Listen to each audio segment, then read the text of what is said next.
we return to strength, the first viewpoint of the Bradford-Hill criteria, there's an extremely weak association here. And this is true across the other positive findings that I cited in the blog post here. You can go and check those out as well. You'll see that across the board, none of them found really clinically meaningful findings. And if we go down here, we can see it's kind of exaggerated even more if we look at the hazard ratios. For this, I took the largest hazard ratio found in that Deborah's et al. Study, which was breast cancer risk between the different categories of aspartame consumption. We see here the non-consumers are the reference, so we just have them as 1.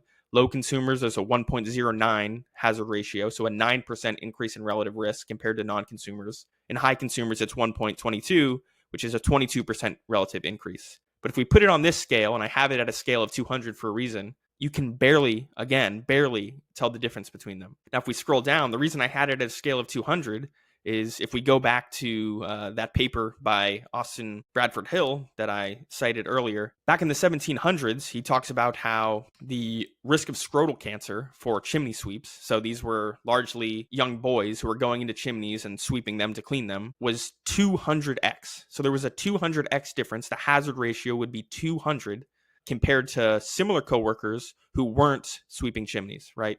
So essentially, this is a classic case of the epidemiology and the history of epidemiology, where looking at an extremely strong association allowed a guy named Percival Pott to conclude that sweeping chimneys, or specifically the soot in the chimneys that was getting on these young boys' testicles or their scrotums, was causing scrotal cancer, right? So just take a look again, the difference here when we found a causative relationship, 200x to 1, versus what the differences look like here,